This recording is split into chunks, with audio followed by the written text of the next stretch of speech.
Salut mes chers élèves, dans notre cours de géométrie d'aujourd'hui, nous allons continuer avec la fonction vectorielle de Leibniz et la notion barycente d'un système de points pondérés. Mais c'est encore la dimension 3 qu'on va continuer.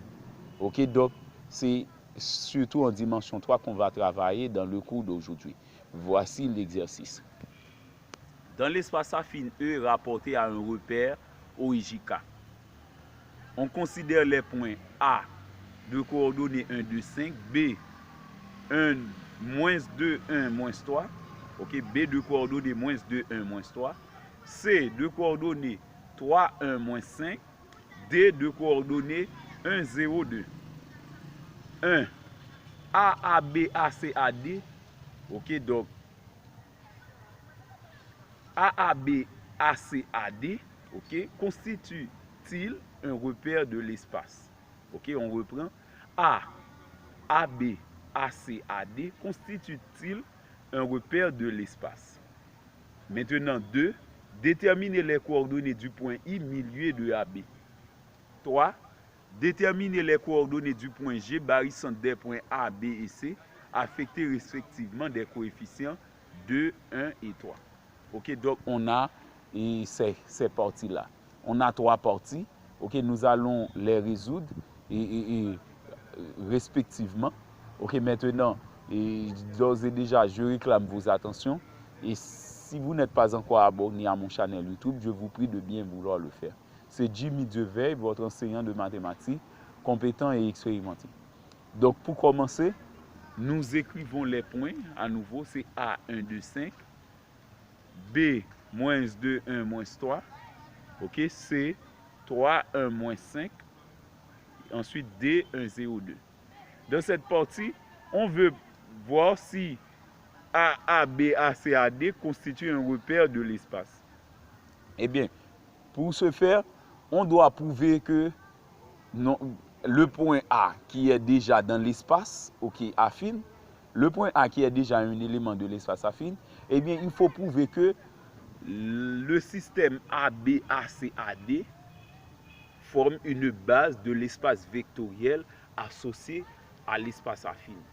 Ok, donc l'espace affine c'est E, eh bien il faut prouver que il y a un espace vectoriel qui est associé à l'espace affine E, et bien maintenant que les vecteurs A, B, A, C, A, D est une base de cet espace vectoriel qui est associé à l'espace affine E.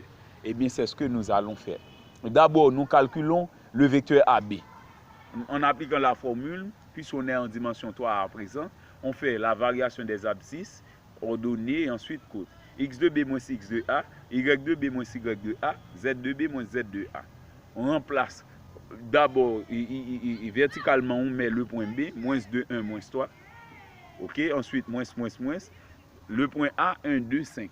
Ok, maintenant, on fait la réduction. Moins 2, moins 1 donne moins 3. 1 moins 2 donne moins 1. Moins 3, moins 5, ça donne moins 8. Ça, c'est pour le vecteur AB. On calcule AC de la même façon. C'est X2C moins X2A. Y2C moins Y2A. Z2C moins Z2A. On remplace C par 3, 1, moins 5. Et puis, A, c'est 1, 2, 5. 3 moins 1, 2. 1 moins 2, moins 1. Moins 5, moins 5, moins 10. Ok, voici AC. Maintenant, on fait de même pour AD. X2D moins X2A, Y2D moins Y2A, Z2D moins Z2A. Ok, les coordonnées du point D, c'est 1, 0, 2, on met ça, et ensuite on met le point A, et ensuite on fait la réduction, 1 moins 1 qui donne 0, 0 moins 2 qui donne moins 2, 2 moins 5 qui donne moins 3. On a le vecteur AD. Maintenant, comme nous venons de l'expliquer, il faut prouver que le système AB, AC et AD forme une base de l'espace vectoriel associé à l'espace affine E. Eh bien d'abord, pour prouver que c'est une base, il faut prouver que le système est libre. Eh bien, les vecteurs AB, AC et AD sont libres de l'espace vectoriel associé à l'espace affine E. Eh bien, maintenant, nous calculons le déterminant. Nous prenons le vecteur AB, moins 3, moins 1, moins 8. Ensuite, AC, 2, moins 1, moins 10. Et puis ensuite, AD, 0, moins 2, moins 3. Ok, on remet ça à nouveau. ok, les deux premières colonnes. Et ensuite, on fait la somme des trois produits descendants moins la somme des trois produits ascendants. Somme des trois produits descendants, c'est moins 9 plus 32 plus 0. Ok? Moins 9 plus 32 moins 0. Et ensuite, on met moins et on fait la somme des trois produits ascendants. Ok? Les produits ascendants, c'est 0, moins 60 plus 6. Ok? Ok, voici la somme des trois produits descendants moins la somme des trois produits ascendants. Maintenant, on fait la réduction. Ça donne 32 moins 9 qui donne 23. Et ici, entre les parenthèses, on va avoir moins 54. Et en appliquant la règle des signes, on va avoir moins par moins 54 qui donne plus 54. Donc, le déterminant donne 77. Puisque 77 est différent de 0, donc le système AB, AC et AD, okay, qui possède les vecteurs A, B, AC et AD, eh bien, ce système est libre de l'espace vectoriel associé à l'espace affine E. Eh bien, nous donnons un nom particulier à cet espace vectoriel.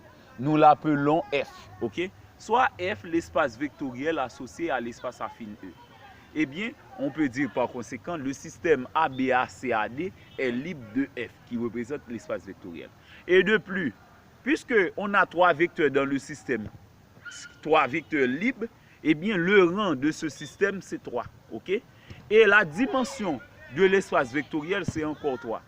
Parce que on a toujours, dans les trois cas, des vecteurs à 3 dimensions. AB, 3 composantes. AC, 3 composantes. AD, 3 composantes. Et bien, puisqu'on a toujours des vecteurs à 3 composantes, eh bien, la dimension de l'espace vectoriel, c'est encore 3. Eh bien, puisque le rang de la famille ou la dimension, donc le rang de la famille correspond à la dimension de l'espace vectoriel. Okay, puisque dans la famille, il y a 3 vecteurs, ok? Il y a 3 vecteurs libres, et bien puisque ces 3 vecteurs-là sont libres en eux, et bien la famille, le rang du système, c'est 3, ok? Le rang d'un système de vecteurs, c'est dire quel est le maximum de vecteurs libres, ok, dans ce système. Et bien puisque on a 3 vecteurs, et bien ces 3 vecteurs-là sont libres en eux, et bien le rang donne 3. Et la dimension de l'espace vectoriel associé à l'espace affine, c'est encore 3. Et bien le système ABACAD est générateur de l'espace vectoriel F. Et bien par conséquent, puisque le système est à la fois libre et générateur, eh bien on peut dire que le système ABACAD est une base de F. Ok, donc on peut dire que puisque A est un point de l'espace affine et ABACAD est une base de l'espace vectoriel associé à l'espace affine, on peut dire que ABACAD constitue un repère de l'espace affine E. Ok? Maintenant pour la deuxième partie. Dans la deuxième partie, on demande de déterminer les coordonnées du point I milieu de AB. Ok, donc pour déterminer les coordonnées du point I milieu de AB, dans les propriétés de l'espace affine, on a vu ça. Ok, lorsque O désigne l'origine du repère, on pourrait dire, pour déterminer les coordonnées du point I milieu du segment AB, on fait OI est égal à OA plus OB sur 2. On pourrait dire également IA plus IB est égal à vecteur nul. Avec quoi on va pouvoir déterminer ça. Mais c'est plus simple. Ok, donc avec OI égale à OA plus OB sur 2. Maintenant, on remplace OA par le point A et OB par le point B. Ok, donc le point A c'était 1, 2, 5 et le point B, moins 2, 1, moins 3. Eh bien, on fait l'application OA, puisque O désigne l'origine du repère, OA c'est le point A, OB c'est le point B. Maintenant, on fait la somme. La somme, c'est 1 moins 2 qui donne moins 1, 2 plus 1 qui donne 3, 5 moins 3 qui donne 2, qui se divise par 2. Maintenant, nous divisons chaque coordonnée par 2. On a moins 1 demi, 3 demi, 2 demi. Ok, donc on a moins 1 demi, 3 demi, 1. Ok, donc I, qui représente le milieu, ok, du segment AB, a pour coordonnées moins 1 demi, 3 demi, 1. Autre que milieu du segment AB, on pourrait dire I est l'isobarysante du système, est l'isobarysante des points A et B. Ok, donc, on peut dire I est le milieu de AB ou I est l'isobarycentre des points A et B. Ok, c'est encore la même chose. I est l'isobarycentre des points A et B ou encore I est le milieu du segment ABC. Ces deux choses, ces deux propositions-là sont équivalentes. Ok, maintenant pour la partie 3. Juste avant même de résoudre la partie 3, je vous demande de bien vouloir vous abonner à mon channel YouTube. C'est Jimmy Deveil, votre enseignant de mathématiques compétent et expérimenté. C'est déterminer les coordonnées du point G, barycentre des points A, B et C, affectés respectivement des coefficients 2, 1 et 3. Et bien voilà, nous écrivons comme données, A est affecté du coefficient, parce que c'est respectivement du coefficient 2, B de 1, et ensuite C du coefficient 3. Donc on suppose que alpha 1 donne 2, alpha 2 donne 1, et ensuite alpha 3 donne 3. D'abord, nous étudions l'existence du barycentre G. Pour que G existe, il faut que la somme des alpha I soit non nulle. Ok, maintenant nous calculons la somme des alpha I. C'est 2 plus 1 plus 3. Sommation de alpha I allant de 1 à 3 donne 2 plus 1 plus 3 qui donne 6. Puisque 6 est différent de 0, donc le barycentre G existe. Ok, puisque G existe, nous appliquons la formule, c'est OG égale à alpha 1 OA plus alpha 2 OB plus alpha 3 OC sur la sommation des alpha I. Maintenant, que vaut la sommation des alpha I? C'est 6. Eh bien, on écrit, on remplace alpha 1, alpha 2 et alpha 3 par leurs valeurs respectives. On a OG égale à 2OA plus OB plus 3OC sur 6. Ok? Si en remplaçant alpha 1, alpha 2 et alpha 3 par leurs valeurs respectives et la somme des alpha I par sa valeur. Ok, maintenant, nous remplaçons OA par le point A, OB par le point B, OC par le point C. Ok, donc on a OG qui donne 2 fois le vecteur 1, 2, 5, plus le vecteur moins 2, 1, moins 3, plus 3 fois le vecteur 3, 1, moins 5.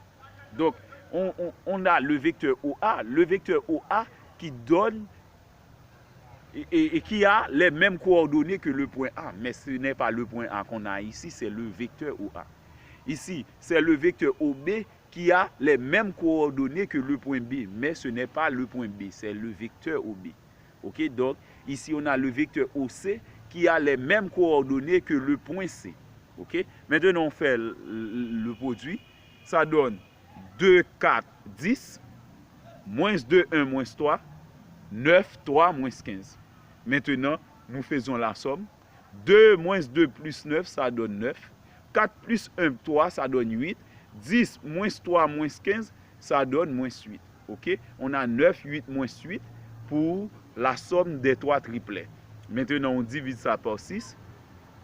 Si on divise un triplet par 6, on va avoir abscisse sur 6 qui donne 9 sixièmes, ordonnée sur 6 qui donne 8 sixièmes, côte sur 6 qui donne moins 8 sixièmes. Maintenant, nous simplifions. Ok, donc 9 sixièmes qui donne 3 demi en simplifiant par 3. 8 sixièmes qui donne 4 tiers en simplifiant par 2. Moins 8 sixièmes qui donne moins 4 tiers en simplifiant par 2. Ok, donc les coordonnées du point G, ok, c'est 3 demi, 4 tiers, moins 4 tiers. Ok, on a respectivement abscisse, côte, non, abscisse, ordonnée, côte. On a respectivement abscisse, ordonnée, côte. Ok, ou abscisse vaut 3 demi, ordonnée 4 tiers, côte moins 4 tiers. Ok, donc ce sont les coordonnées respectives, ok, du point G, barycentre des 3 points A, B et C, affectés respectivement des coefficients 2, 1 et 3. Ok, donc c'était tout pour aujourd'hui. Prière de vous y abonner. Ok, donc c'est-à-dire prière de vous abonner à mon channel YouTube et d'aimer la vidéo, de la partager avec vos camarades. C'est ainsi que vous allez pouvoir m'encourager dans le domaine. Merci et à la prochaine.